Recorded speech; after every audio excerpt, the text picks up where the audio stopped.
Mga kababayan, mga kaibigan, magandang araw sa inyo dyan, magandang hapon sa inyo dyan, saan man kayo naroroon.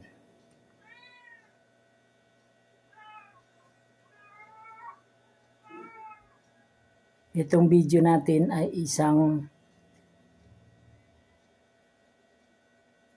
babala, lalo na sa bansang Amerika. Sa bansang Amerika ang talagang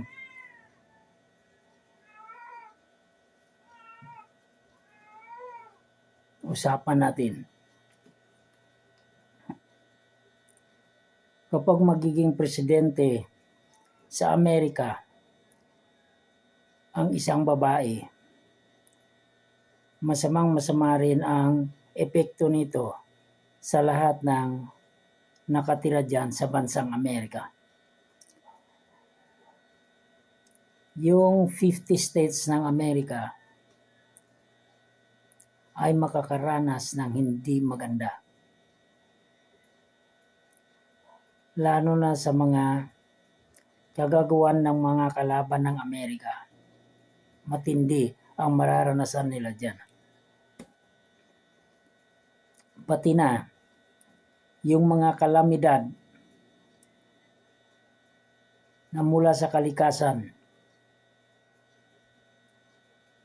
dadanas sila ng matindi. At matinding kahirapan ang dadanasan nila. Halos lahat ng mga tao dyan sa Amerika, pagdating ng August, September, hirap na hirap sila. Para silang mga zombie doon sa panahon na yon. Kaya kung ako sa mga kababayan natin na nasa Amerika, magbalot-balot na kayo dyan at bumalik na kayo sa sarili ninyong bayan tulad ng dito sa Pilipinas. Dito na kayo. Kasi tinitiyak ko sa inyo na ang bansang Amerika ay talagang masisira ngayong year na ito. Mula sa buwan ng April, May, June, July, August, diyan natin makikita ang mga problema na mangyayari sa bansa na yan. Kaya mga kaibigan, magbalot-balot na kayo dyan, magsibalik na kayo dito sa atin, yung mga sa Pilipinas galing. Sigurado ko sa inyo na ang bansang Amerika ay hindi maganda ang mga mangyayari dyan. Kaya mga kaibigan, mas maganda kung bumalik na kayo sa pinanggalingan ninyo ngayon habang maaga pa lang. Mga kaibigan ko, mukhang hanggang dito na lang ang ating babala. Sa susunod, sa Europe naman at saka sa buong Middle East ang pag-uusapan natin kung ano talaga mangyayari.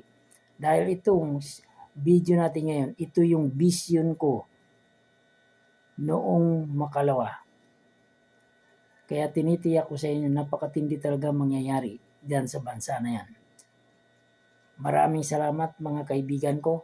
Sana'y mag-subscribe naman kayo sa akin. Love you.